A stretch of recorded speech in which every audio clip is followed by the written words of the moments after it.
My name is Britt Yap. I am a Reiki master. I am a past life regression hypnotherapist. I'm a clinical hypnotherapist, but I focus on past life regression work.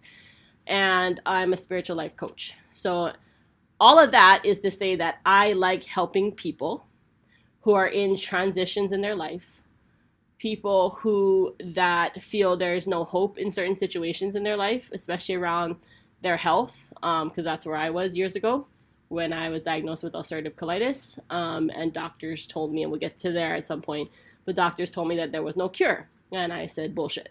So I am about empowering people to live and create the life that they want, and teach the next generation to do the same.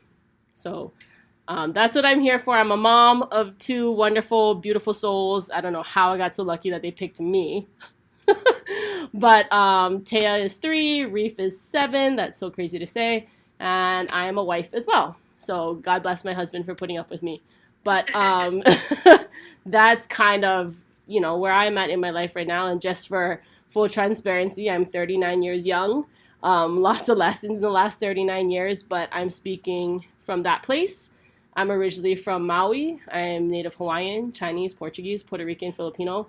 I'm all the things, and I've been living in the Bay Area since 2017 and a short 1-year stint in 2011 to 2012. So, and now I'm still in Alameda. I came back, so I'm here again. Yeah. Now, I want to ask you, because we titled this live, The Birth of a Mission. What is your mission? I mean, I think it is really to empower people. It's really to empower and educate people and help them realize they can create the life that they want. Despite all the odds stacked against you, despite anything authority figures might say, despite the economy, despite anything, that you can create the life that you want. And in doing that, you set the example for the next generation to do the same. And when you choose to heal your wounds, passed down from generations, passed down from parents, things like that, then you can pass on something better to the next generation. So I think it's really to empower and educate people. Yeah. And now we know you have an amazing journey, right? And you found your why, and you work at it every day, empowering all those around you. When did you, now looking back, when did your journey start? I don't know. Probably when I came out the womb. But my mom said I was like born ready. Like I always had this bigger feeling that I had to do something much bigger than me. Even when I met my husband and we talked, he could feel it. He could feel that there is something bigger that I was going to do beyond myself. But I think it was always kind of being the underdog and told I couldn't do things. Not necessarily from my parents, but I was never the strongest, never the fastest, never the smartest. But I was one of the hardest workers. I was focused. And I knew if I wanted something that I could find that drive in me to get those things done. And so I think from a very young age, I was kind of like the underdog. Yeah. And what about what happened during your lifetime that made you realize, like, okay, I need to step into this role and help other people heal naturally, essentially, right? Yeah. I feel like one of the biggest milestones in my life was when I was diagnosed at around 21 years old with a chronic condition called ulcerative colitis.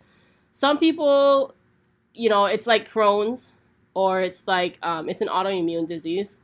And I still remember, as we have these memories in our mind that stay in the subconscious mind, whether it's a really high in life or a really low in life, it stays there as a memory. And so for me, it was when my mom took me to the doctors at Straub. And around that time, I was engaged to somebody who went to Iraq and was there for a year. Infantry. So it was like, okay, I have no control over if this guy comes back alive.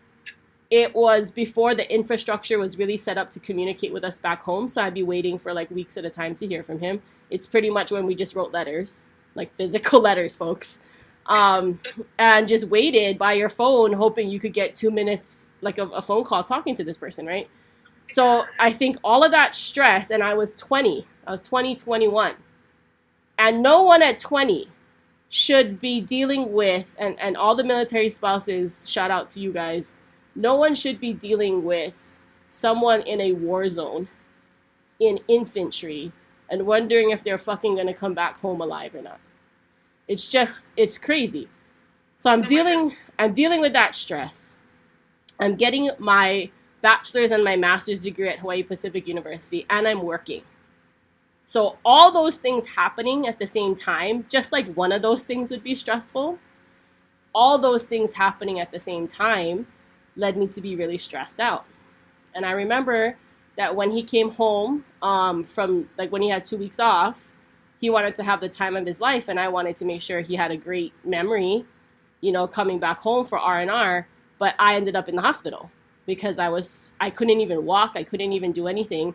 And I called my mom and I said, Mom, they're trying to give me all these different medications and my body's rejecting it. They don't know what's wrong with me. And she goes, of course they don't know what's wrong with you. You're seeing a fucking internal medicine person. They don't know what's going on inside.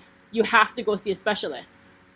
And so then she took me to Straub to go see a gastroenterologist.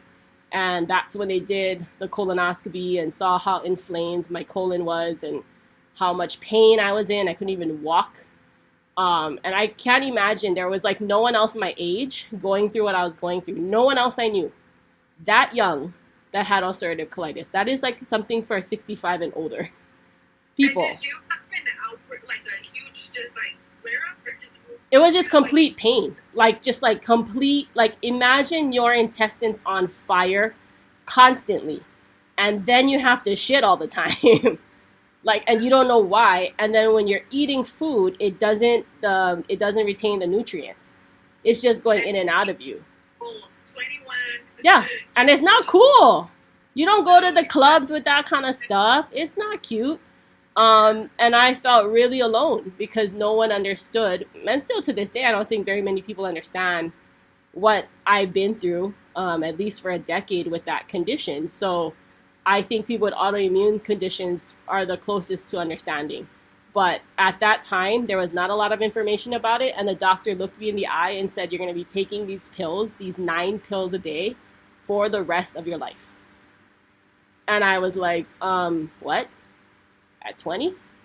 Like, you want me to take 9 pills a day from 20 till I die?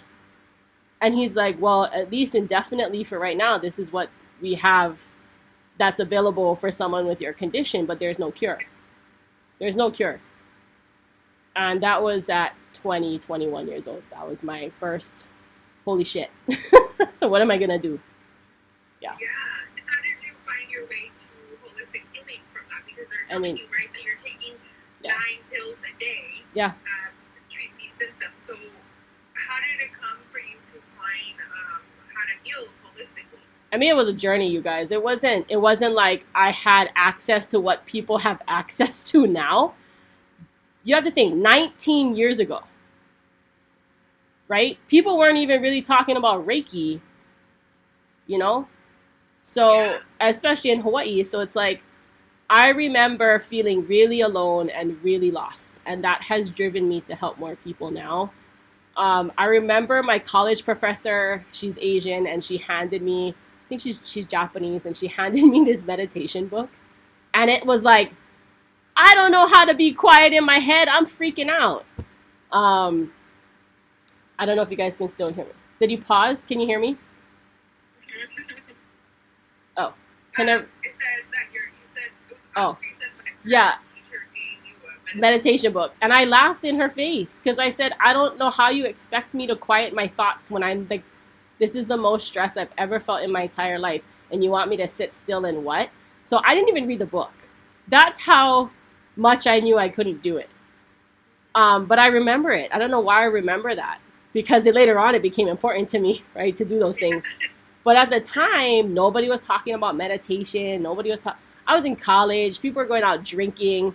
Like, no, everyone had an iron stomach except for me. You know, and the doctor, he told me, you can't drink. You can't have ice cream. I said, well, that's not happening. I am not giving up ice cream. If you guys know me, like, I have ice cream in my office freezer and my house freezer. So, yeah. Like, I was like, oh, I'm not giving that up. What else do you want me to give up? But I ain't giving up that, right? But No, it was just I felt really alone for a long time, and it was just about like managing it because they just gave me the pills, and I just kind of followed what they were saying. But always in the back of my mind, I was just like, how can there be no cure? Like that just bothered me, right? Just bothered me. Like, how can there be no cure? Like really. So I took the medication, you know, and I remember the doctor saying to me that I could only take Tylenol. And he kind of scolded me about taking Motrin. And he asked, did you ever take Motrin for like an extended period of time? Because the lining in your colon is stripped. It's gone. There's no lining in your colon. And I said, yeah, I just followed the bottle. And ever since I was in high school, I mean, I played sports since I was 5, but ever since I was in high school, I saw my dad popping a Motrin when he had a headache or aches and pains in his body. So in high school, if I had an ache and pain from soccer, I was popping a Motrin or 2 or 3. I was following what the bottle said. Yeah. But he said that was the reason my colon was stripped, and was making it more inflamed. So I was like, right. But then I'm like, but then you want me to take 9 pills?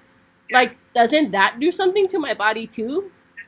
So I went on for quite some time, and then I got rebellious and I just stopped taking the meds. And I would still have my episodes, but it wasn't like major flare-ups, but I wasn't like good either. Yeah. And it's this constant mind fuck where you have to use the bathroom, and you have to, when you have that feeling, it's almost like anxiety, but feel like you gotta poop too. So add the anxiety to having to poop, like you don't want to go anywhere. And you're in your 20s, and your friends are going out, and they're hiking and doing all the things in Hawaii, and you just want to stay by a bathroom. So it was a real mental, like, mind F on me. Like, to the point till this day, even though I've been fine for years, never had a flare up, not on medication, in my eyes, I'm healed. Till this day, ask my husband, I will pack extra clothes whenever we go anywhere. I have extra clothes in the car. I have to know where the nearest bathroom is. Every new place I go, I have to go check out the bathroom and see what it's like and see how far it is, see how many stalls there are, all the things, because I don't know, it's still programmed in me, because that was my life for over a decade.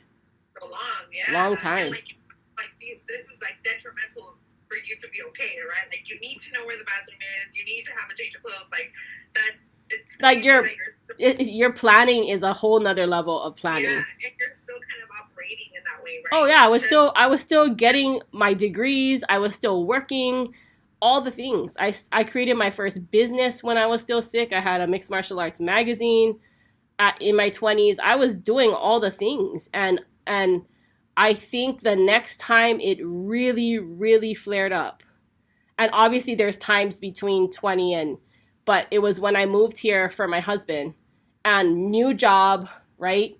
And I was 26, 27 when I moved for him. So new job, a death of a friend, and moving to a new place, all in 6 months. And my guts wanted to explode. And that was 2011, 2012. 2012 was the year. Isn't it weird? Because 2012 finishes a cycle on the calendar. Like 2012 was a big year to like finish like a big time in history.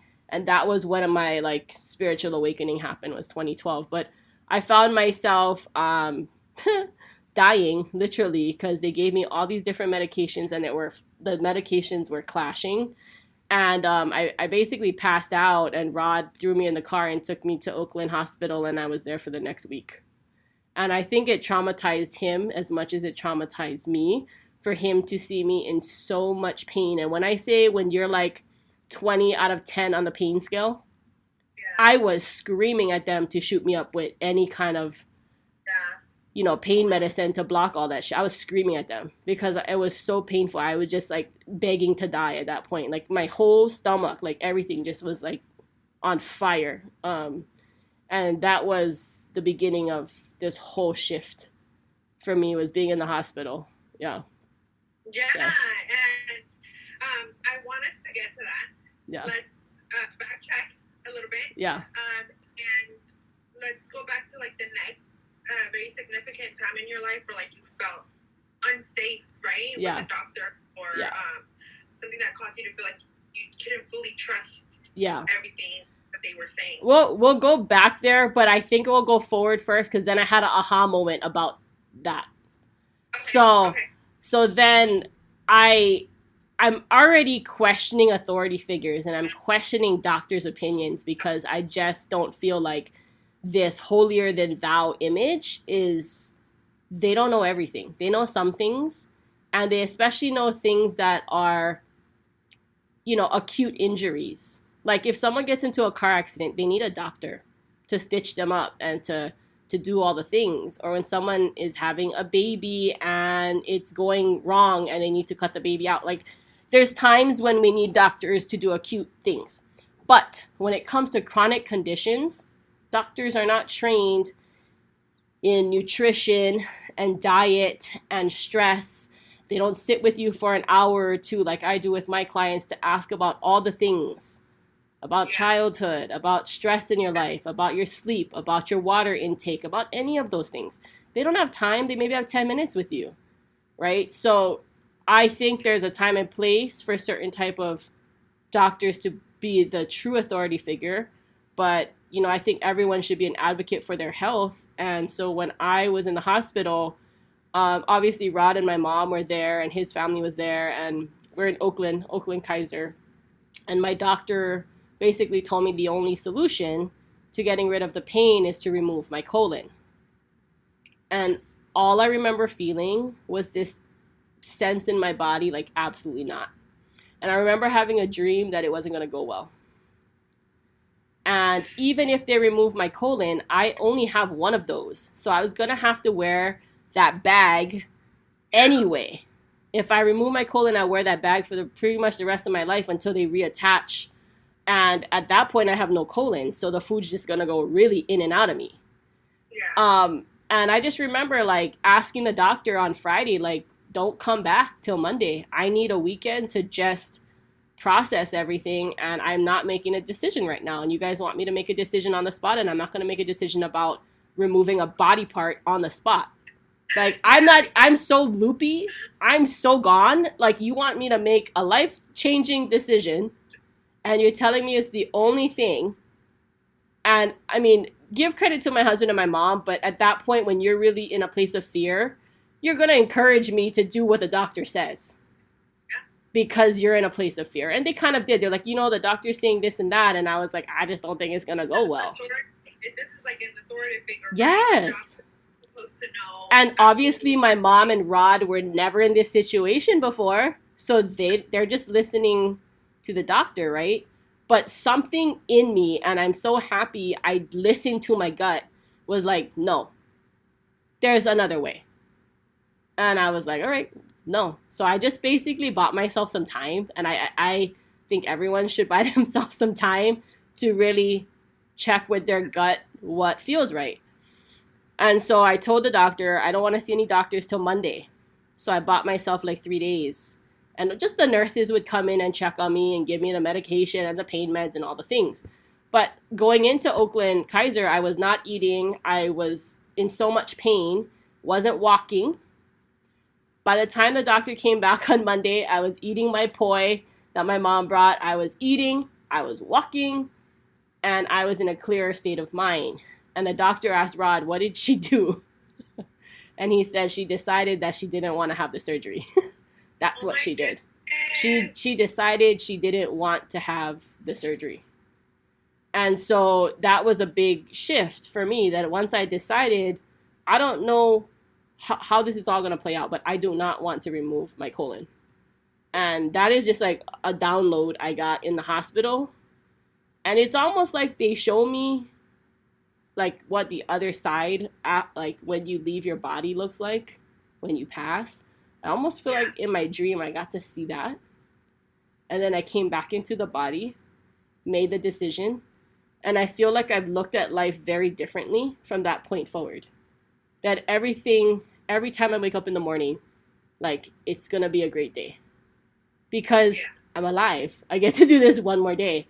And so every day I actually wake up and I come into my body. I'm like, okay, cool. Like, we get to do this another day. Like, cool. I get to be with my husband and my kids. Like, because I think at that time I was really preparing myself. That year was really bad. I was like, I don't know if I can keep doing this in the physical body. My physical body is in so much pain that I don't know if I want to do this. And honestly, like, I get emotional thinking about it. Like, I love my parents, but if I did not have Rod, and P.S., we eloped a few weeks before I ended up in the hospital, and no one knew. And the funny thing is, he worked for Kaiser, so my hospital bill was like $5. Um, thank God. I think something I knew. I just knew we had to elope, but we eloped. We were on that path anyways. But if it wasn't for him, I don't think I would have a why to, like, honestly keep going at that point, because I didn't have kids yet. My body was just really tired. When you have a chronic condition for like a decade, it's just exhausting, you know? Yeah. Definitely, because you have to adjust your whole life Yeah. to, like, that, right? Mm-hmm. Like, your day, everything revolves around that. And, like, at this point, you didn't even have kids yet, like you said, right? So it's like you have this huge thing over you that's kind of like, I have to carry this. Oh, yeah. And doctors were like, you're not going to have kids. You've taken so many medications. Like, you probably aren't going to have kids. Your flare-up is probably going to happen when you're pregnant. You don't want to flare up and be pregnant. Like, all the things. They were saying so many things, and I felt like once again I was the underdog going, fucking watch me. Like, I'm going to fucking prove you guys wrong. I'm going to fucking prove you wrong with this is the only option. I'm going to fucking prove you guys wrong about being able to have kids. Like, that was kind of a motivation for me. It was kind of like a switch for you, right? Like, yeah. Okay, all these things are going to happen for me because I'm deciding that they are.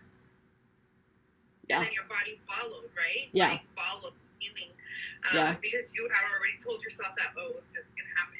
Yeah. Once you make a decision in your mind and you have such clarity that you don't need to know how it's going to happen, but you're so clear that it will, this conviction, and this word keeps coming up for me lately. People ask me, where do I get my conviction from? And it's just like, I've had enough odds stacked against me in my life, and I came out the other end, that I just have this conviction.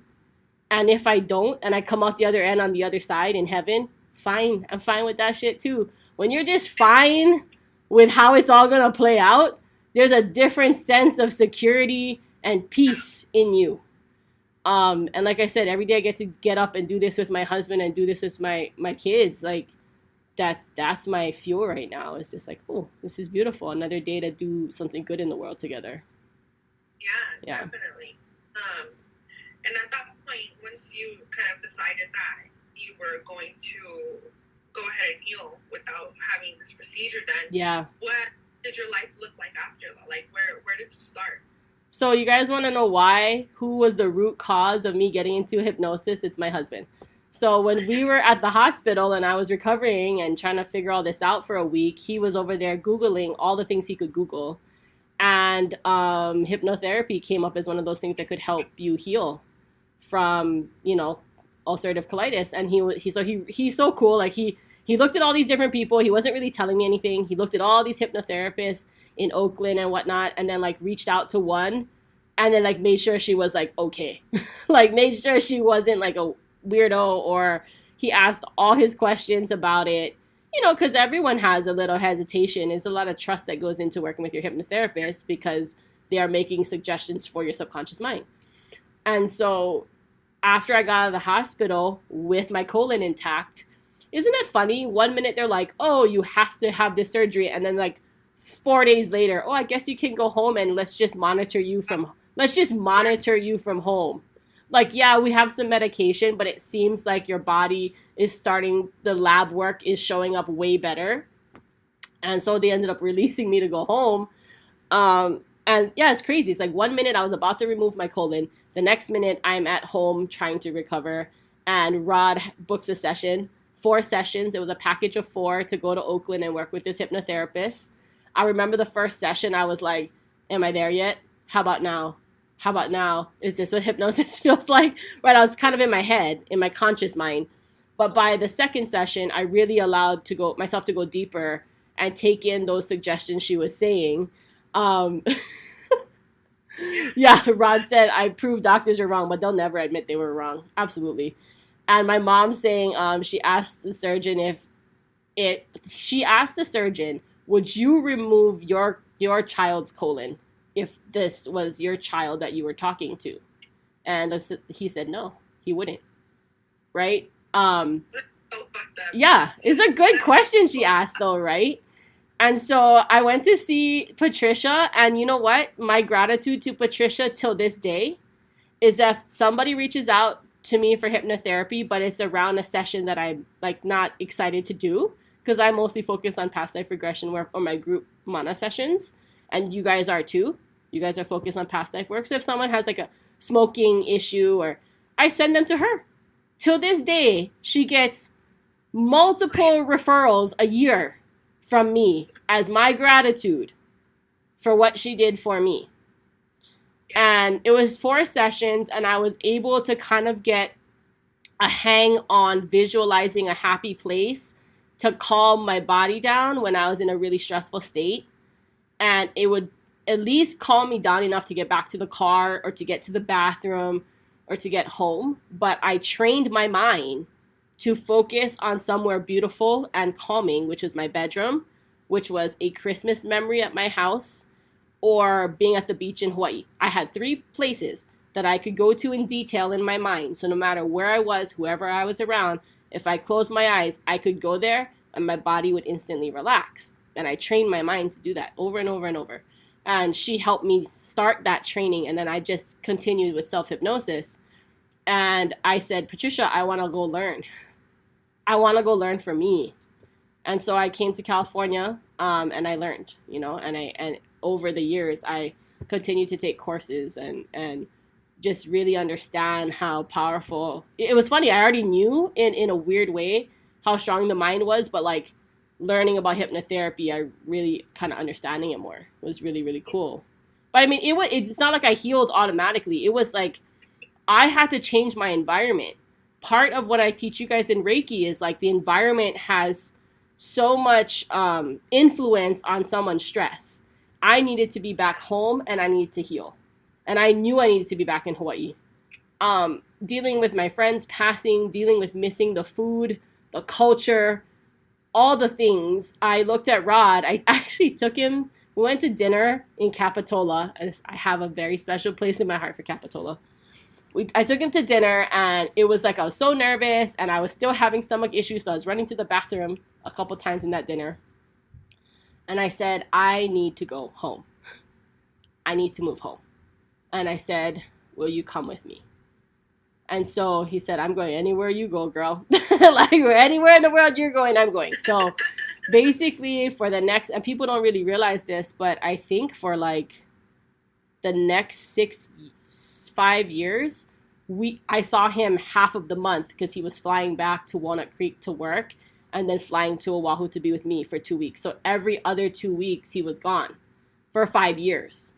So when I say we've like overcome things, talk about dating somebody and right out the gate, I moved for him, have major health issues, which I told him about up front, but going through all of that and he was with me. And then moving back, still feeling really sick, no job. I had to walk off my job. I had to change my environment, you guys. And this is where anyone listening, and you know that you have a condition and stress is attributing to it, but you're too afraid to leave your environment. And most of you, it might be work or a really toxic relationship. You have to make the tough choices because until you change your environment, your body is not going to change. I knew in the moment I could take myself to a happy place in my mind, but I knew at some point I needed to fucking be in that happy place physically. And that's why I moved back home to Hawaii. Because I knew in my mind that was going to help me heal. And when I moved back home and Rod was flying back and forth for work, I didn't have a job. So it set us back a lot, but I appreciate how he stepped up for us. And that was the birth of my business. That was truly the birth of my business. So was realizing I wanted to go study and learn all these things so that I can help myself heal and maybe in the future help 1 or 2 other people. Literally, you guys, 1 or 2 other people. That was my vision. That's how it started. Maybe I can help 1 or 2 other people heal. And I still remember my parents telling me I was crazy to not go back to work at Hawaii Pacific University or not go back to a corporate job. I was crazy. because of their own fears and for them not, owning a business before.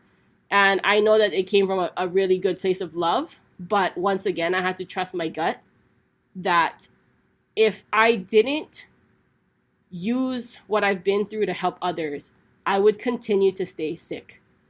And the lesson was to use everything I've been through to really help other people. And the only way I saw myself really doing that was creating my own business and being able to call all the shots on how I wanted to do that. Yeah.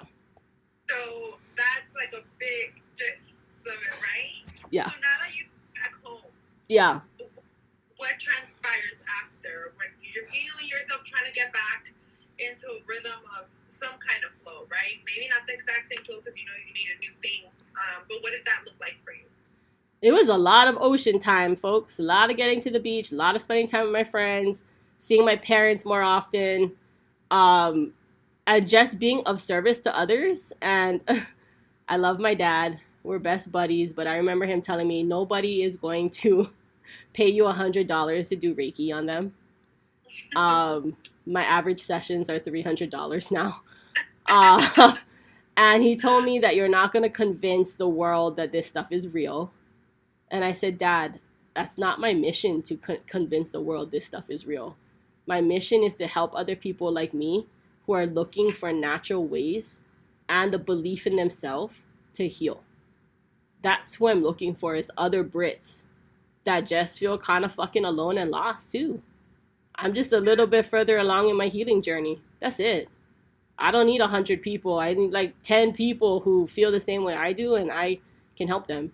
And so he said, okay, So I remember just having that conviction. I remember finding the right mentor. Yoshie taught me Reiki.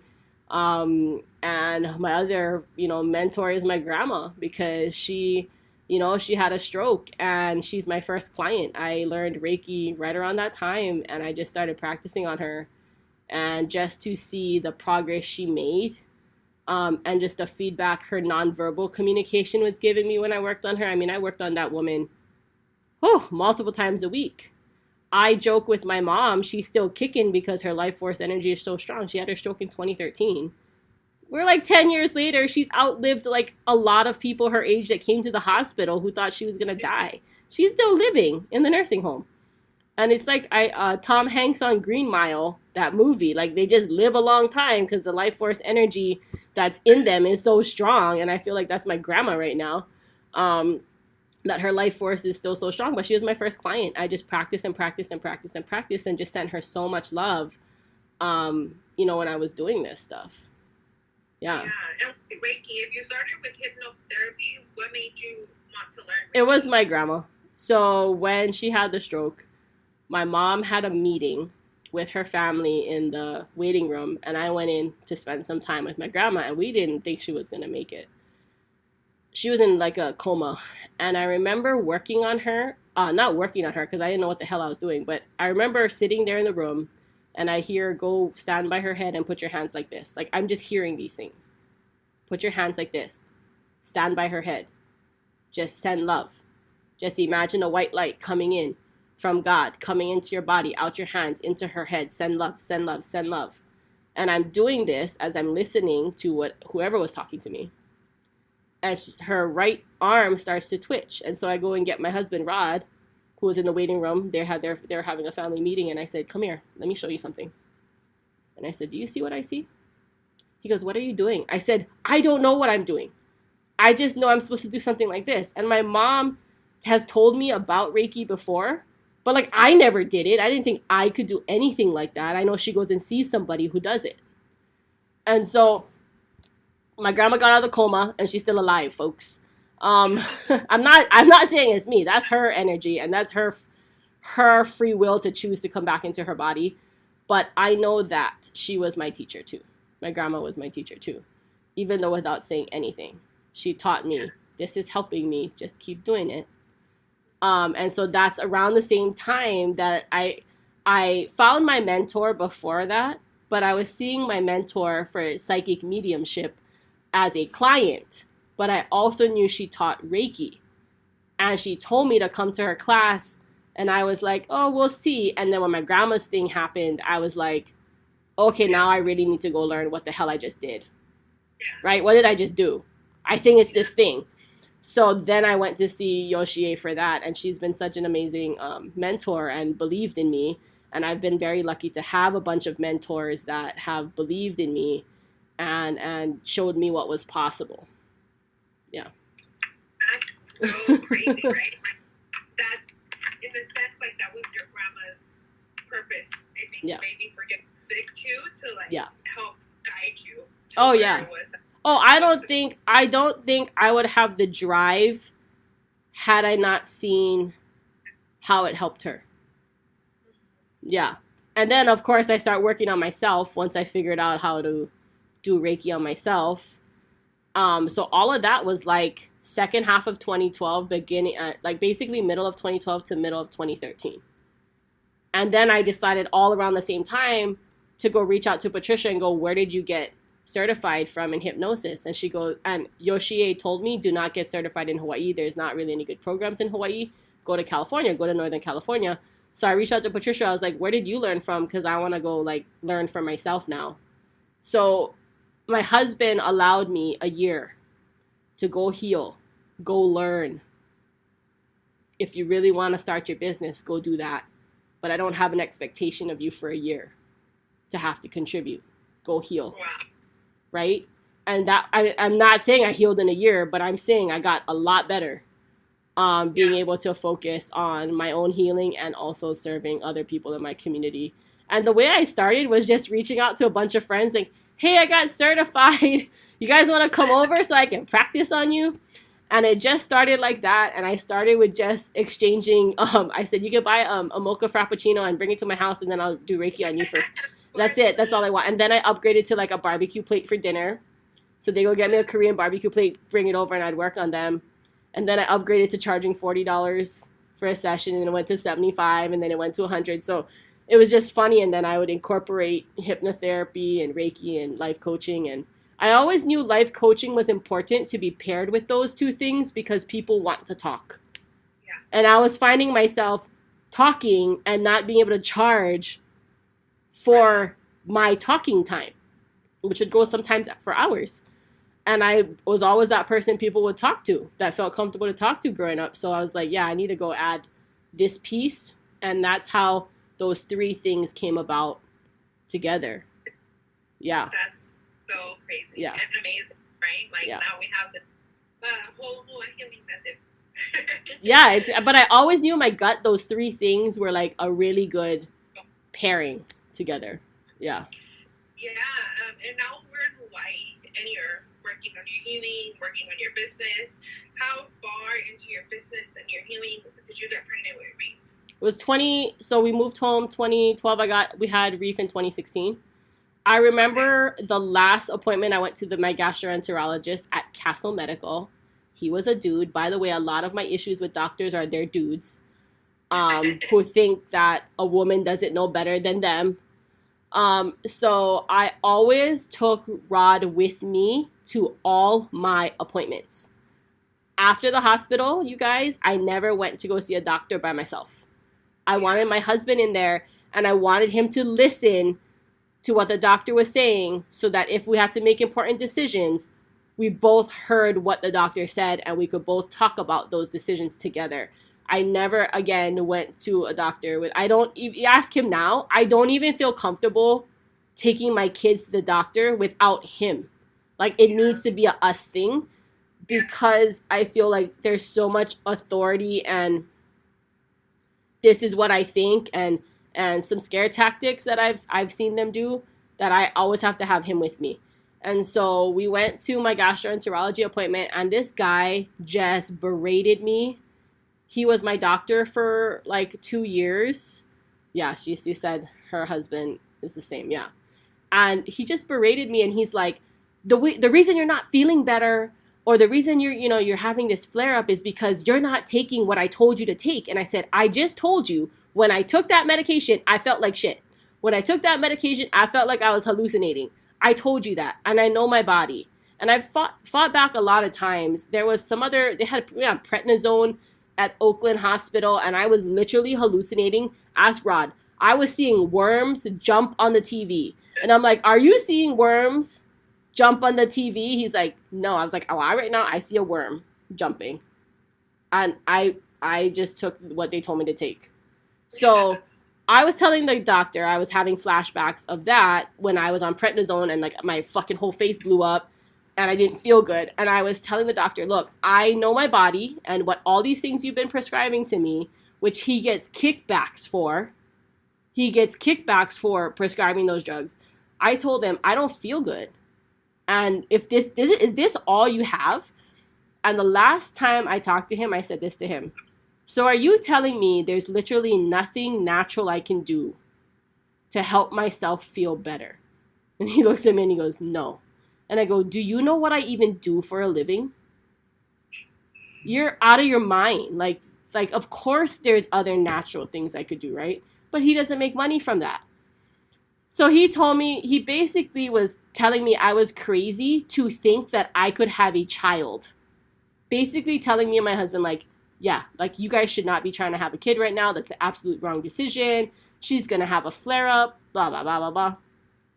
And then go back 6 months before, a year before, I had to get another routine colonoscopy when I was back home in Hawaii. And Rod and I still remember this. When I was done with the colonoscopy, I was loopy. You guys know when they put you under and then you wake up and you think you just blinked? This fucking doctor looks at me and Rod and tells me this is the worst colon I've ever seen.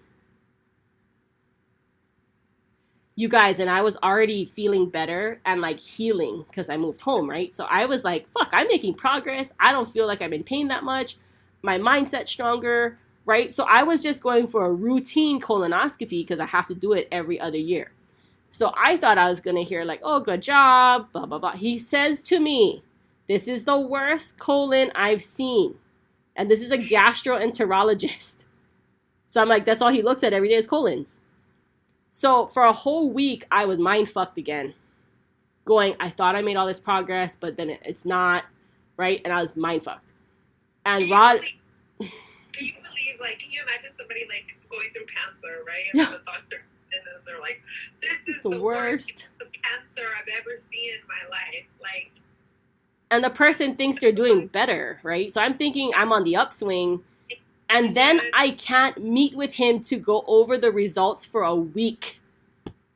So he sends me home with that in my head. And Rod was so mad. He was so mad. Because I was doing great. Like mindset-wise, all that stuff, right? I wasn't having a flare-up. I mean, yes, I was on medication, but it was like, it's pretty under control. So I go back the next week, and we're sitting in his office, and he's telling me and showing me my colon, like a picture of it. And I said, I don't care what it looks like right now. I care what it looks like right now compared to like 2 years ago at my worst. Yeah. Where are those pictures? So when he found my file and he compared them, he goes, oh, it looks like you improved a lot. What the fuck? Mm-hmm. Like, shouldn't you have already done that before I came? Yeah, or maybe just shut your mouth and not say anything until we have our meeting, right? Now you just mind fucked me for a week. And I know other people can relate. Look at the past test results no, to compare he didn't. It, right? He like, didn't. How would you know how sick you are if he's not looking at you like your progression of things? Like, and I just looked at him like, you fucking idiot. And I really held my ground with him. I mean, Rod knows he was just not a nice doctor to me. And he didn't like that I didn't listen and obey him. He hated that I didn't listen, and probably hated that I was brown. I don't know. Like, I just felt like he had something out for me, honestly. And then, like, Rod was always with me when I'd go because I did not trust him. I didn't read the comments, but did he just write what I wrote? Oh, yeah, he just wrote what I was, yeah. And see, so we remember these things. It sticks in his mind just as much as it doesn't mine. But we went on to never see this doctor again. We went on to working with a naturopath the entire time I was pregnant. And she helped me get off most of my pain meds, but I was still on a little bit because they had me. That was when they were just giving out pain meds left and right to people back then. I was one of them that they were just giving it out to because they didn't know what else to do. And so she got me, I was taking 4 pain pills a day when I left Oakland Kaiser. She got me down to half a pill. But every time I went off of it, I felt like I was withdrawing and freaking out.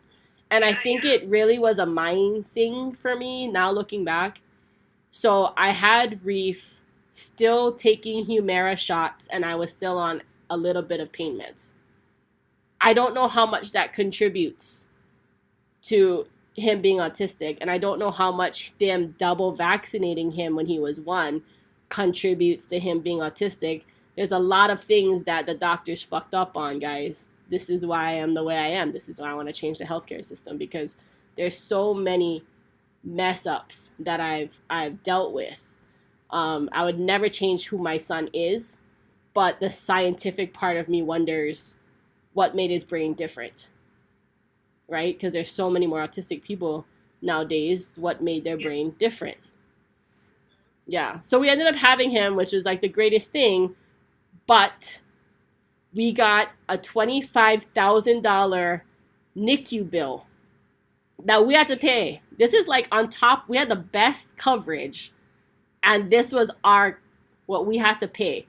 So it was like $5,000 for I had to have a C-section because his head, he was breech. So it was $5,000 or something like that for the C-section, and then it was $25,000 because he was in the NICU. Can you imagine coming home to a bill of $30,000? I was expecting 5, folks. And a crying baby. 30,000. And I looked at Rod and I was like, how are we gonna fucking do this? But they let us just pay like monthly payments, right? Looking back, we were first-time parents and we trusted the doctors. And this is what happened. Reef was born, C-section, right? Everything was great. Rod follows Reef into that area. I go and get stitched up and move into my recovery area. Everything's, and Denise, because and so everything's okay, right? I throw up a bunch of times from the meds, whatever. And I'm thinking, okay, cool. Rod comes back to me and says, well, they just gave him a bottle of formula. And I said, did they ask you? And he said, no, they just gave it to him without asking me.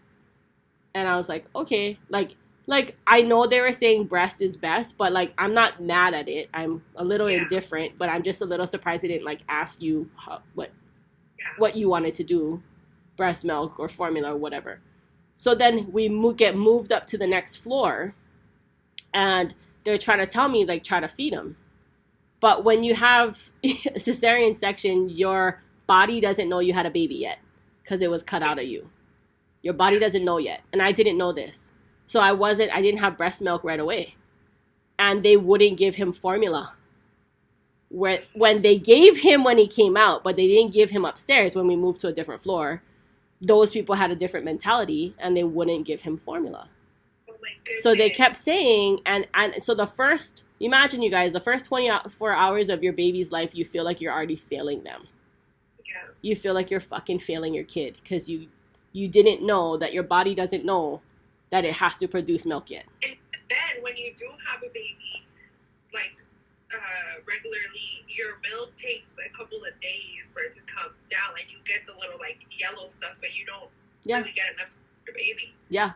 So no one said that to us, right? And they kept pressuring me to, and so then in the evening, because we had him early in the morning, the doctor comes and says, oh, we're just going to wheel him outside and just do a checkup. We'll bring him back. Okay, fine. Just a regular checkup with the nurse and the doctor.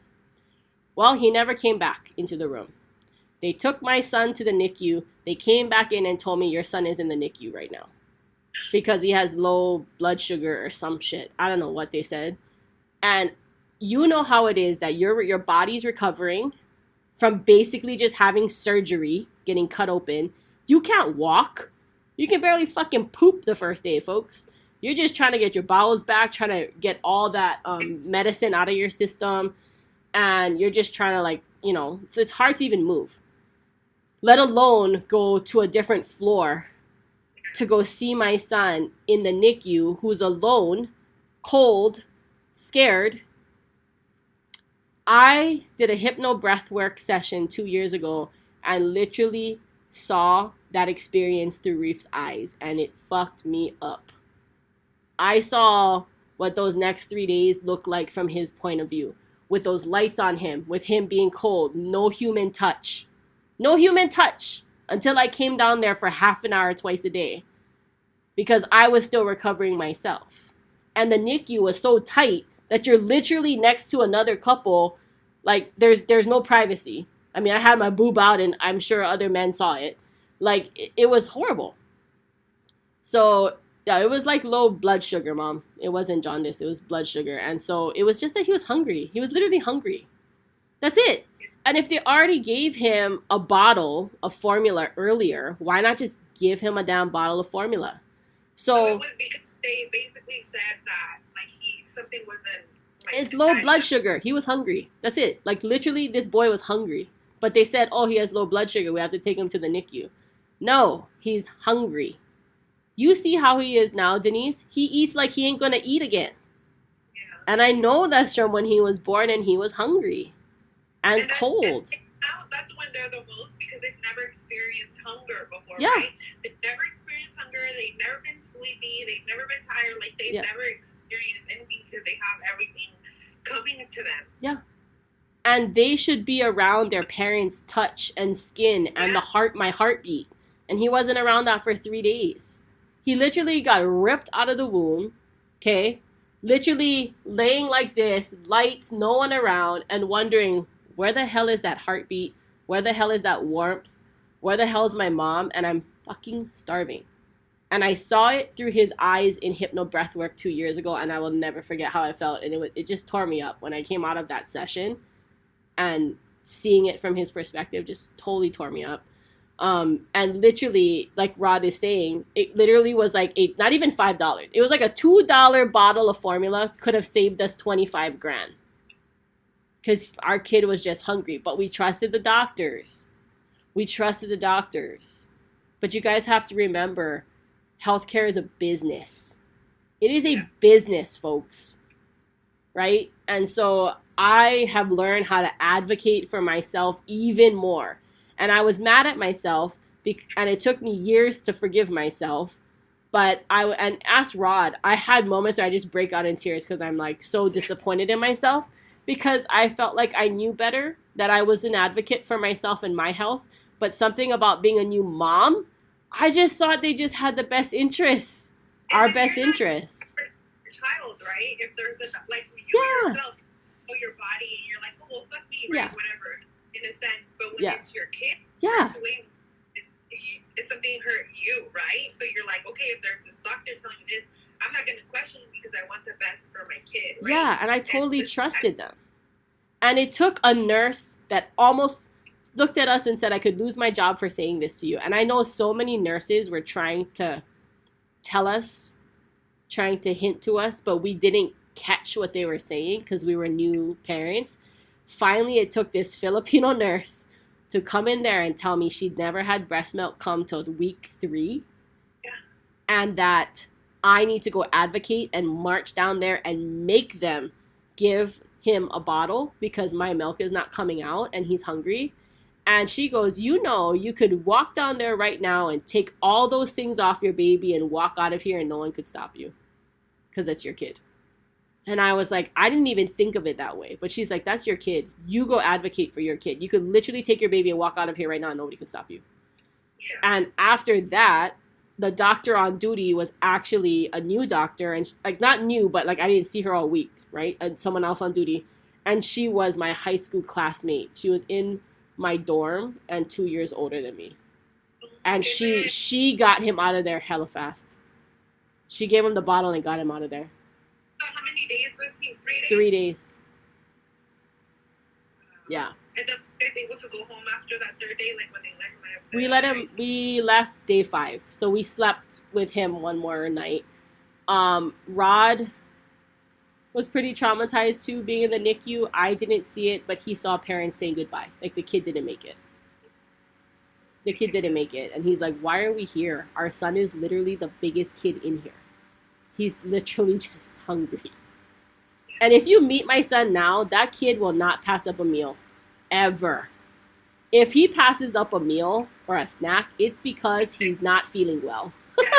He's sick. That's the only time I know if he's sick, if he doesn't eat. And then I'm like, oh, what's wrong with you?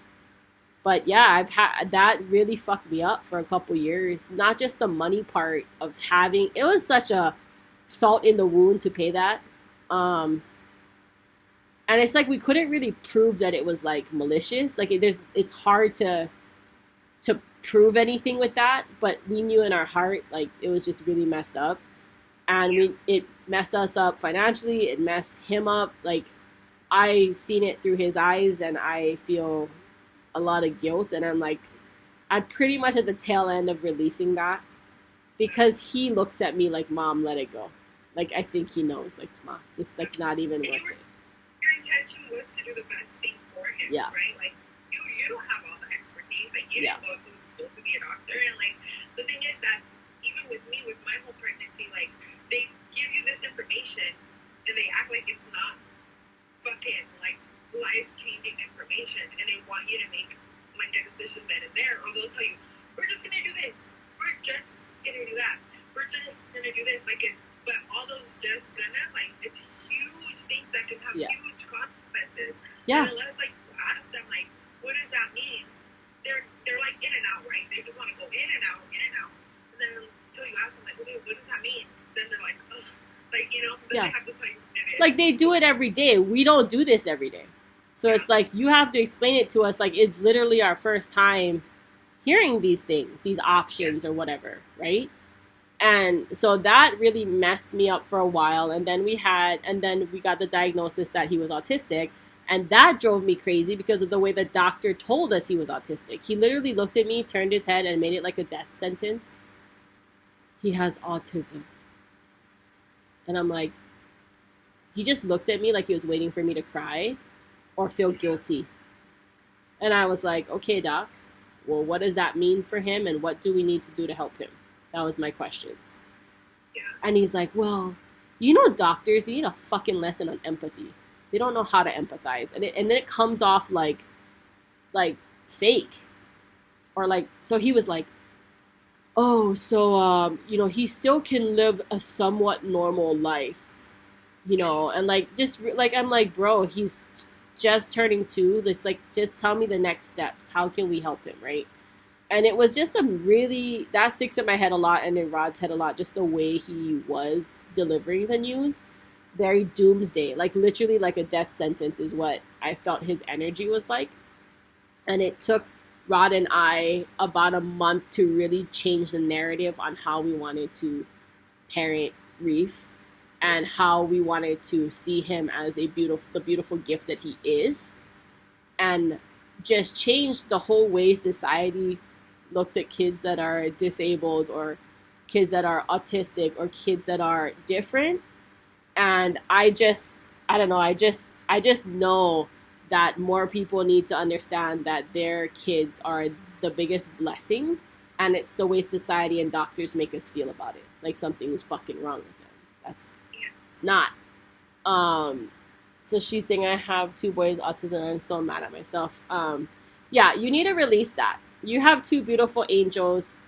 At a spiritual level, they have chosen to come into this lifetime and do it differently.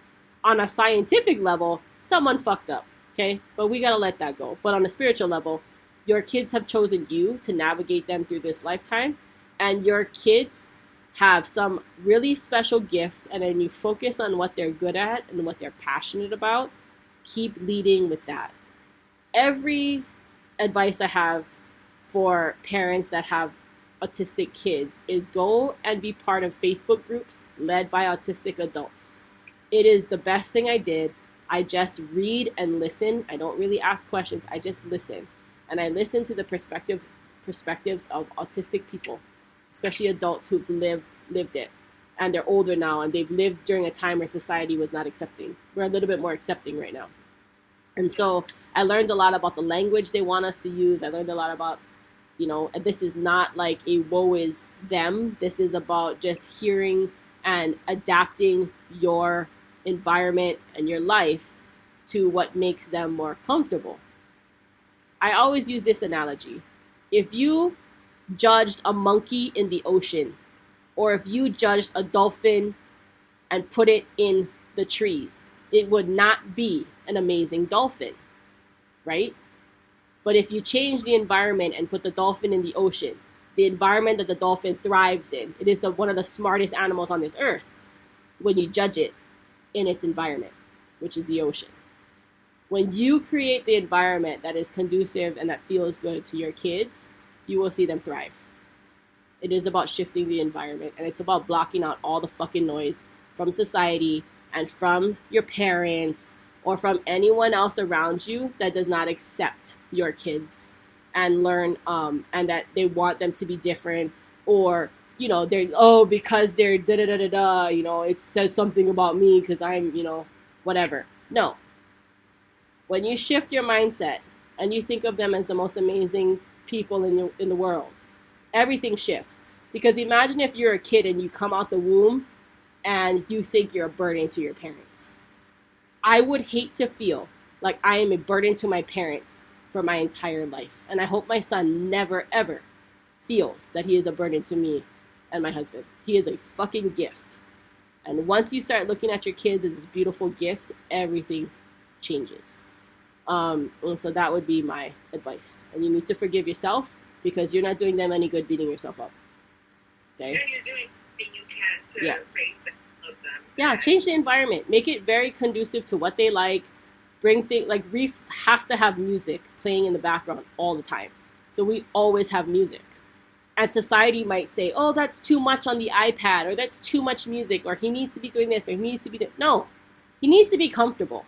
And if that's how his brain processes things, that's how his brain processes things. If he's safe, he's fed, he's loved, that's more than fucking most kids in this world. Safe, fed, loved. Kidding me? Most kids have everything they want and their parents aren't paying attention to them and they don't feel loved. So I think you put a roof over their head, you give them opportunities, you make the environment feel good for them, you love on them, and you change your mindset around it, everything will change. It's just the way society and doctors talk about it. It's like, oh my God, woe is me, doomsday. It's like, dude, get over it. So yeah, DM me. I have a lot of experience in the last 5 years. Yeah. And then fast forward after that doomsday doctor telling us what my kid can and can't do in life. We had our daughter during COVID in 2020, and the doctors messed up there too. They were supposed to do a couple things after the C-section and said they didn't have my paperwork, which they found it after the fact and it was too late. And then the second day we were in the hospital, we had smoke in our room. We had marijuana smoke from whoever next door decided to smoke in a non-smoking facility in the baby section.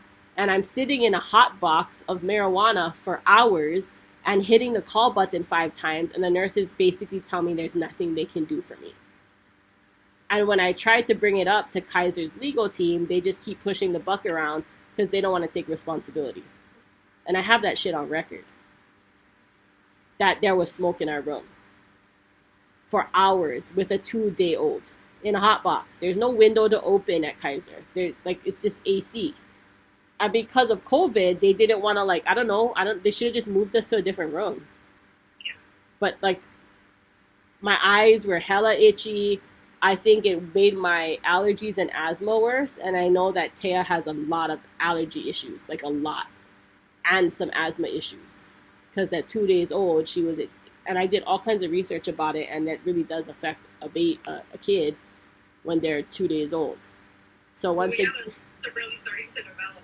They didn't use their lungs inside the womb, so it's like, this is new. Yeah. So that was another, So I've been through all these situations and just frustrated. And then as I'm doing this healing with my clients, a lot of the healing that comes up is around the sacral, right? Because a lot of people, unfortunately, have been sexually abused or touched, or someone took advantage of them when they were little, and they're healing as an adult because of those things.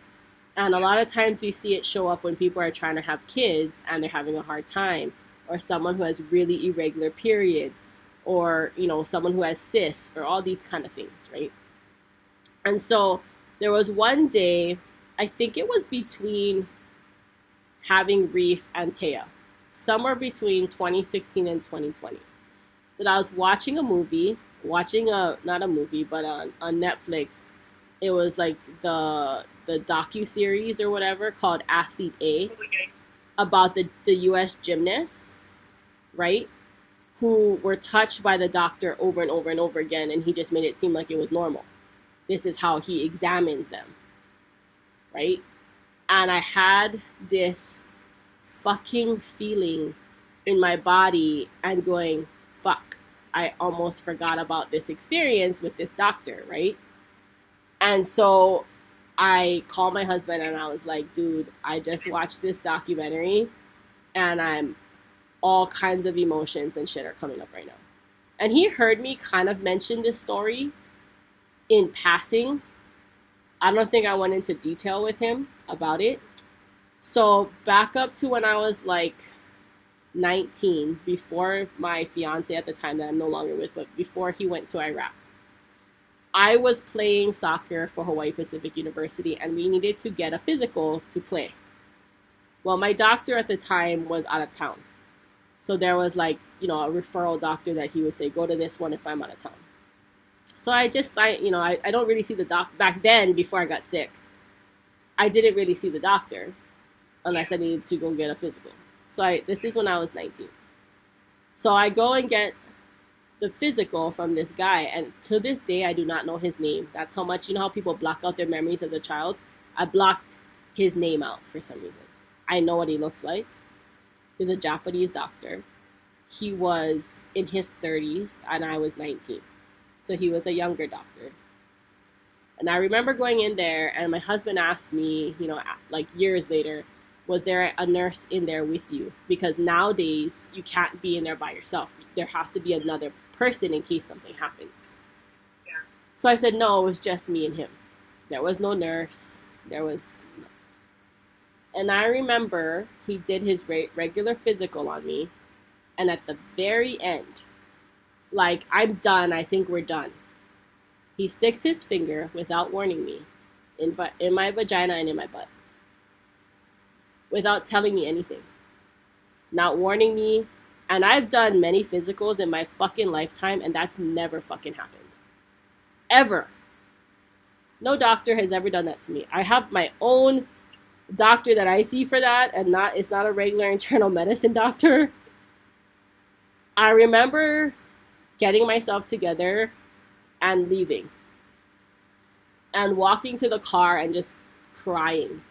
Because I was trying to rationalize in my mind that was part of the physical, because a doctor wouldn't possibly do that to me. And I was crying because my body knew it was wrong. So I got in my car and I called my boyfriend at the time, told him everything and said, am I crazy? And he got really mad and was like, no, you're not. They're not supposed to do that. And I called my best friend and asked her to come to my house. And by the time I got to my apartment, I was just in fucking crying. And I just wanted it to all go away. And I feel like I didn't want him to go down there and kill the doctor. I didn't want to talk about it anymore. But I felt heard and I felt supported, which is important because I feel like my throat chakra was okay because I was heard and supported. But I think I pushed that down. Obviously never went back to that doctor, and actually never saw my regular doctor ever again. Changed that. But for the life of me, till today, I can't remember this guy's name. I remember the building, and I don't remember the number of the room, but I just remember walking out of there, and I know how the waiting room looks. And I just remember thinking, this is super fucked up. What just happened? And so I never told my parents about it. And it's funny that is the part of me that is the ulcerative colitis, is the Yeah. tail part of my colon, like the rectal part, that was inflamed Yeah. when I got stressed out in the next 2 years. That's the part of me that that took the stress and got flared up. And so these things are not coincidences, that in your body where there is trauma, you can't make that go away until you actually face it and heal it and forgive it.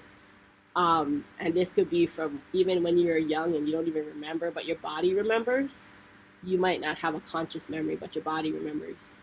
Especially the sacral. It's very hard to heal the sacral because nobody wants to talk about it. And so I feel like me saying this publicly today will help more people talk about it, because I just Googled this shit. Like, I Googled the, the, um, the definition of, like, rape, like, 2 weeks ago when I knew we were going to do this. And I was like, okay, so that's technically rape. What happened to me? Like, a doctor technically raped me. That's what happened to me. All those things that happened to that US gymnastics girls, that's what the fuck happened to me. And so how many fucking doctors are going around calling it a fucking exam and doing these things to women and taking away their sacredness of their body? It's super fucked up. And I watched that Athlete A. If you guys ever get a chance and want to understand more about what happened to me, watch Athlete A. That is the best description. It's on Netflix. I think it's on Netflix. About this, the mind fuck and the power that doctors have on you, and you're just trusting them. And it literally took a split second, Denise. It happened in a split second, like a split second. And he never even told me, and he didn't even have gloves on. That's how I knew. It's like, no, this wasn't part of the exam, right? And I was just like, what just happened? So, yeah, guys, we still have epiphanies years later as to why our body reacted the way it reacted. So, like, that took me till after Reef was born, where I started making all those connections.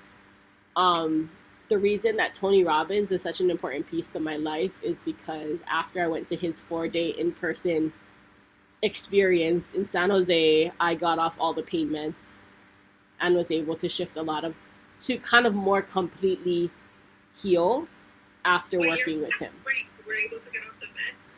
After doing 4 days with Tony Robbins, yes, completely. And I didn't have withdrawal symptoms at all. And ever since then, I never had a flare-up, never was on meds anymore. Like, something, that's why I give so much credit to Tony, and that's why I model a lot of my things that I do after him as a life coach, because he really immersed me into 4 days and shifted the things I was doing. And I was able to come out of that. Never took medication after that again, and been on doTERRA ever the last 2 years, just taking natural supplements and stuff. So yeah, it's been a journey, folks. It's been a wild journey, but that is part of my mission, to help people, to empower themselves, speak up, advocate for themselves, and change this whole fucking healthcare system where doctors think they're the end all be all. Yes, they're important, but also so are we, who naturally have a gift to offer, our intuition, our energy healing. My vision for the future is to have natural medicine and Western medicine together, offered to the patient for what's best for the patient, and then let them choose. Just let them choose. What if they want to do this and this? What if they want, it's like, let them choose based on their culture, based on if they're male or female, based on, maybe they want to work with a female practitioner who does energy work. Maybe they want, like, there's so many different ways to heal now. Everything from sound bowls to hypnosis, meditation. There's all kinds of things out there, Yeah, so if anyone has questions, I don't know if there was more that you were going to ask me, Denise. If you guys have any questions, please ask it. But I love how you basically said it yourself, right? Like, you had to change your whole environment, and you had to, like, go through this immersive program and really, like, make up your mind that you're going to heal from it, and like you were able to do all the things. And I know that sometimes because you came out of it, I think sometimes people are like, oh, easy for her to say, right? Or like, oh, but it's not, because you were in it deep at one point, Yeah. right? Like, and now it looks different, but like you were also going through all the emotions and through all the things that like Yeah. we go through when we're going through like a dark time, right? But it's like, I think it's important to go through whatever it is that you're going through, but also knowing that you have the power essentially to change your situation. You always do. And then go help one other person. After you change your circumstances for yourself, go help one other person. Go pay it forward and go help someone else. And I think if our world did that and empowered each other and gave each other options and choices versus doctors telling us we have no choice, that's my problem. Don't tell me I have no choice. And don't tell me what you think my body can and can't do. This is a work of God. All of our bodies is a work of God, okay? And it can heal. It is meant to it's meant to heal. We just got to get out of our head. The fact, when you can get your head and your heart and everything aligned, your body can heal really fast. It's all the doubts and the fear that society or doctors put in your head. Oh, but we can't tell them that they can heal. Why not? That's a fucking placebo effect. It's proven. If you tell someone they're healing, they're going to heal. When you're an authority figure and you say something like that, that holds so much weight on someone's mindset. It is literally, the mind can heal. You change this, everything changes. You change your environment, that really helps too. It's so funny that they came up with a word that literally defines you healing yourself, right? But then use it next to a drug and like will tell you. And if you look at, it's funny because I remember this so really good. So when I was in college, we would do all these experiments, right? Yeah. And then the thing that always came back, like the placebo effect was like a small amount lower than the actual dosage. So then I always like, that was always confusing to me because I'm just like, nobody else has seen this. Yeah, that if you actually tell someone they can heal and you pump them up and you help them believe they're healing with no medication, they will heal. That's how powerful our mind is. And then when you visualize yourself fully healed and you're already there in your mind, your body is going to follow. It's just all the bullshit they feed us. It's all the, like, go ahead. You just gotta take it till you make it, right? Like, sometimes you're not there physically or mentally, but the more that you tell yourself that, it's like all the things that people, but the things that our parents and our family told us growing up, right? Like, the first time it probably didn't hurt that much, but after you hear it several times, you start to believe it. Yeah. So, like, the same thing can happen, but in a positive way. Yeah. Like, even if you don't fully believe it, just keep on repeating it Yep. constant. Like, one thing that we've talked about too is how consistency is Yes. such a key. You have to be consistent with your practice. Like I said, I saw the woman for 4 sessions for hypnotherapy, but I did the self-hypnosis on myself. And then when I learned how to do it, like really went to go learn. And so it's just, you know. The first time it wasn't the most intense or like No. visual thing, right? You had to like work that muscle to be. Oh yeah, no, I really was like, did I go anywhere? What happened? Like, was this supposed, is this how it's supposed to be? And she's like, just trust me. Second session, you'll go a little deeper. Third session, you'll go a little deeper. I was like, okay. But just funny. Took the steps. It's funny in a sense how like this industry, right, has really programmed us to want quick fixes for everything. So like people will come in and if they don't know how to quiet down their mind, they think it's not working because they want to leave feeling all the things and way much better, right? Like they don't know that it's going to take time because all this stuff that they've harvested is things that they've like attracted over time, right? And are just holding on over time. So I think like too, they did a very good job on like giving us candy, right? Or sending us home with a quick solution. Oh, yeah. That now when we actually have to do the work or it's taking a little bit longer, we're like, this isn't working. Yeah. Where's my quick fix? Where's my quick Band-Aid that's gonna like kill me with poison later in my body?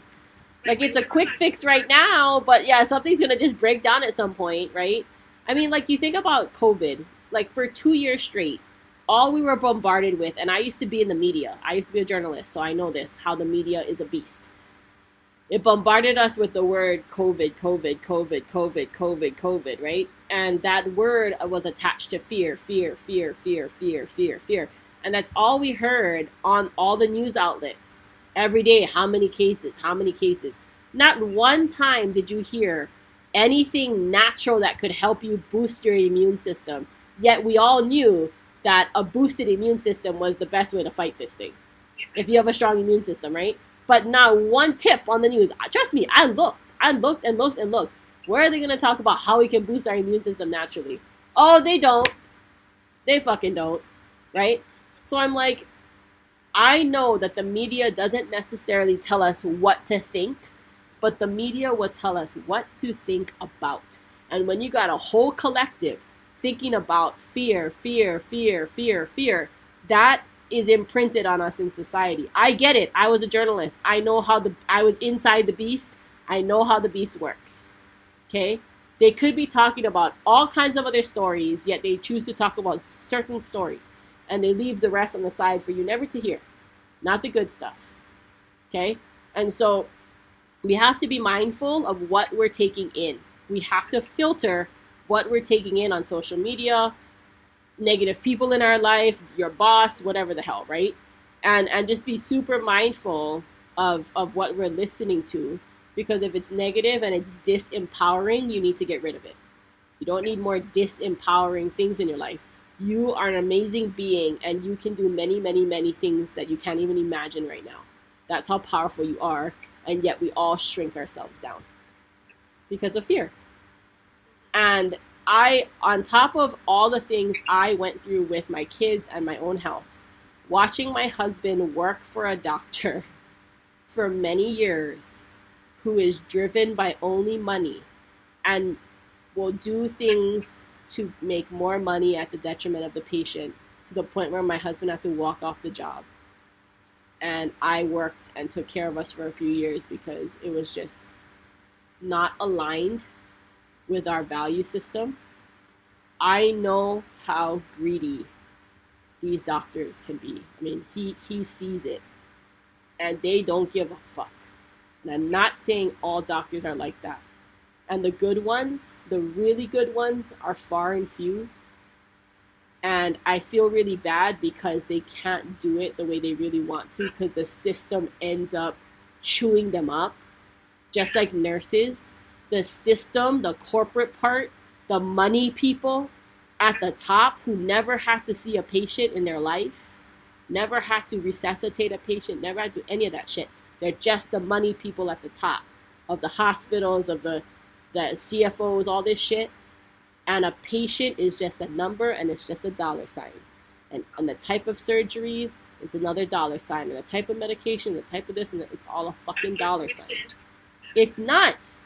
But wait, Denise, if we tell them to try Reiki, just regular people in society, they have so many questions and so many doubts about Reiki, but they will never ask a doctor that many questions. And you could literally give a person, I'm not saying everyone, but you could give society a drug that has 50 side effects that is told to the person. They will still take it. But they have all these questions about hypnosis and Reiki and coaching and all the fucking things. I'm like, bro, try to ask some questions like that to your doctor and what they got you on. For some reason, we are programmed to not question doctors. Yeah, right. It's nuts.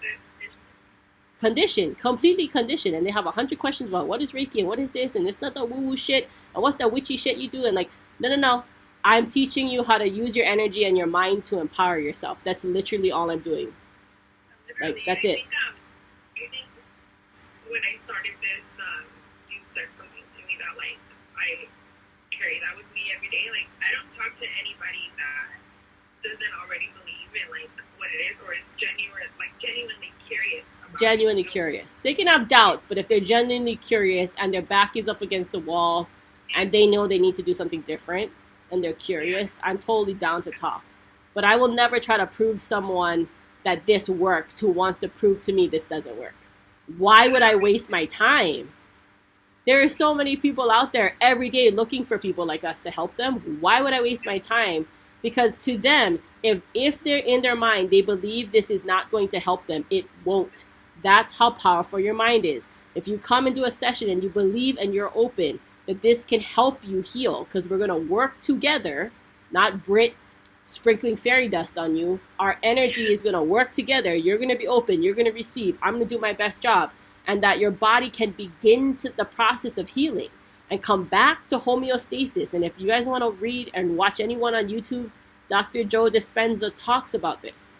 Dr. Joe Dispenza, one of the doctors I like, talks about the power of the mind and the body getting back into homeostasis so it can heal. And Reiki helps the body get back into homeostasis. It helps the body release toxins because a lot of people are freaking backed up. And it's not about us giving you more energy. Reiki helps you release the stuck energy, helps you release the trapped energy, helps you release the trauma in your body so that it can move. Yes, because you're releasing all this shit you guys been holding on to for years.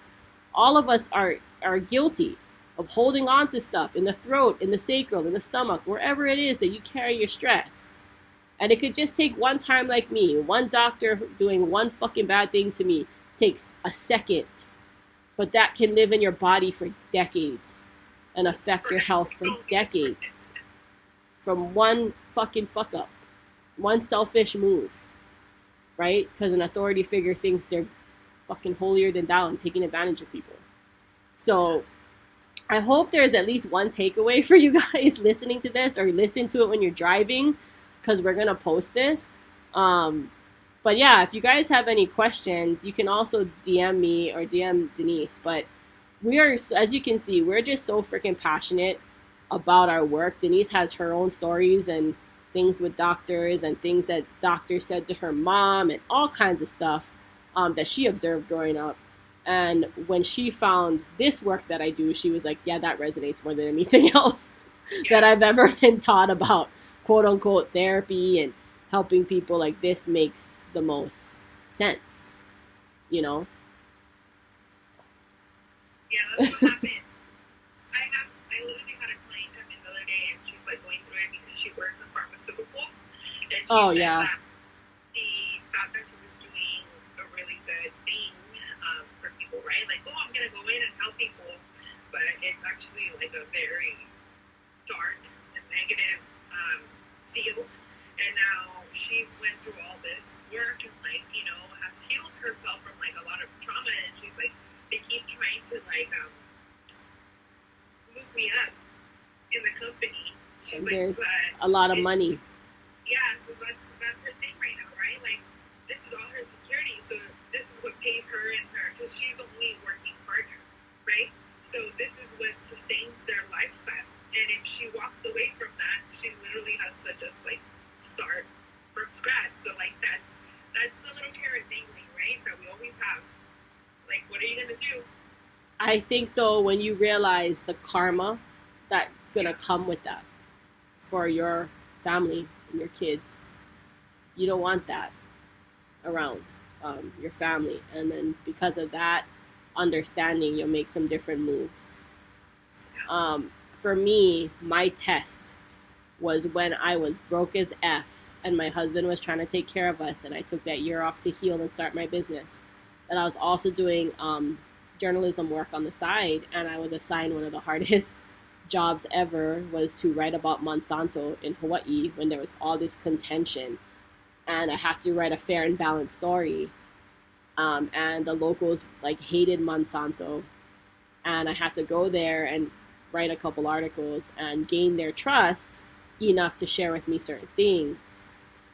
They liked me so much because I was just a straight shooter, and they didn't have a communications person, and they offered me easily a 6-figure job and a new car and this and that and the other, and they were down the street from where I lived, the headquarters of Monsanto, which was the headquarters of the Pacific. This was on Oahu, in Kunia. They offered me a job. And I remember that moment going, I really don't want to know the exact amount, because I'm going to have a moment where I cry for like a minute, because we really needed it. Like, that was really a test. Like, we really needed money. And probably in 1 year I could have paid off all our debt. But I knew that I could not work for that company. I could not. And I turned it down. And, I called my husband and I said, so they just offered me what some would consider an amazing, financially amazing job for Hawaii to make that much money and all this stuff. And I said, in my right mind, there is no way I could go against all my Native Hawaiian friends and my community. And it was not aligned with, I told the guy on the phone, I'm starting a healing business. Sorry. He goes, you're starting a what? I was like, oh yeah, I'm starting a healing business. And he kind of chuckled and he was like, okay, so you're really turning down my offer? Like, I'm literally saying you don't need to apply. Like, it's yours because we like you. And I was like, you're a really nice guy, but I just got to tell you, like, I appreciate the time you took to do the interview and all that with me, but this is not aligned with what I'm supposed to be doing for my future. Yeah. And he was a nice guy, and I just felt like there is something so much bigger, and this was like a major smokescreen test to see if I was going to sidestep the test and keep it moving. And I did, and I think the universe is going to bless me so much more with so much, and it already has, with so much more abundance than it would have if I took that job just for money. And so a lot of times, I'm not telling people to put your family out and not provide, but I'm telling you that there are a lot of choices we have in life, and you have to live with your choices. And if your body is screaming at you, it's because you're making the wrong fucking choices right now. Okay, so make better choices. Not saying it's going to be easy. Nothing I just talked about, you guys, was easy. Nothing. None of this was easy. None of this was pain-free. None of this, like, a lot of this kept me up at night. A lot of times I wanted to give up. A lot of times I was on my knees telling God, just fucking take me already. I'm fucking over this shit. I'm fucking over it. Take me. I'm done. I don't want to do this no more. Like, I'm so much in pain. I'm done. I've had those conversations with God. And he was like, yeah, nope. So here I am finding this purpose and this drive. And I hope that everyone just listening to me, and if you know me in real life, I have a conviction about me because I know where the fuck I'm going, and I know who the fuck I am, and I know where we're going as a family. And I have so much belief in that. And there's this peace in that every day I get to work towards those beautiful goals. And like, when my time's up, I hope my daughter carries that on. And I hope I inspire other people to carry that on. Yeah. Continue to inspire and empower, right? Yeah. So many of us and so many people just hear you talk, right? Yeah.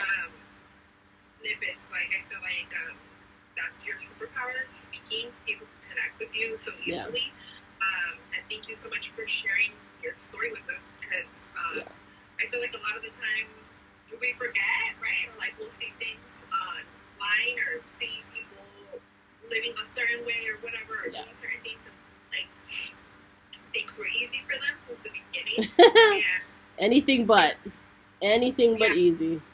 I think also social media, we do a good job at showing. Well, we want to focus on positive because we want people to feel inspired when they look at my page. I don't want them to feel depressed looking at my stories, but I'm a lot more relatable than most think, and I've been through a lot of stuff that I don't always talk about publicly. This is the funniest thing, you guys. My office that I manifested is here on Bay Farm, on Harbor Bay Parkway, the one business district street on Bay Farm. My house is close by, and I've manifested this beautiful office. And I am literally in the middle of all these big pharmaceutical companies. My husband calls Bay Farm Bay Pharma. And one day, I'm going to go on Instagram and drive down the street and show you all the pharmaceutical companies that are all around me. And I saw that one of them have a cafe in there. And I was like, let's go eat at the cafe in the pharmaceutical company because it's open to the public. So it's fascinating that the universe literally put me in the middle of all of these pharmaceutical companies. And I told Rod, if I had the money, I'd just go buy the old Raiders headquarters and this field right here across the street and just make a big Holomua Healing University, and people would have to drive past that before they see all the big pharma stuff. And I'm like, here's the natural healing way, and here's everything else. And so I just think the universe is really, really funny how it just, it's like a daily reminder when I have to drive past that every day. Every day I'm like, oh God, this is the alternative. I better keep doing the work I do. Yeah. It's crazy. But yeah, thanks everyone for listening. Just DM me or Denise. We're gonna post this. I also recorded my audio on this on my computer so that I can put this on YouTube and you can just listen back to it and take away any snippets that really resonated with you. But I hope there's one thing that we talked about tonight that just like sticks with you, and just know that you have the power to heal, and your mind, like, protect your thoughts. Protect your mind. Build a fucking fence around your mind. Be your biggest cheerleader and put good stuff in here. This is the difference between you and everyone else, is the positive stuff you put in your head. Thank you so much for joining Thank you. us. I know. We'll see you guys later. Bye.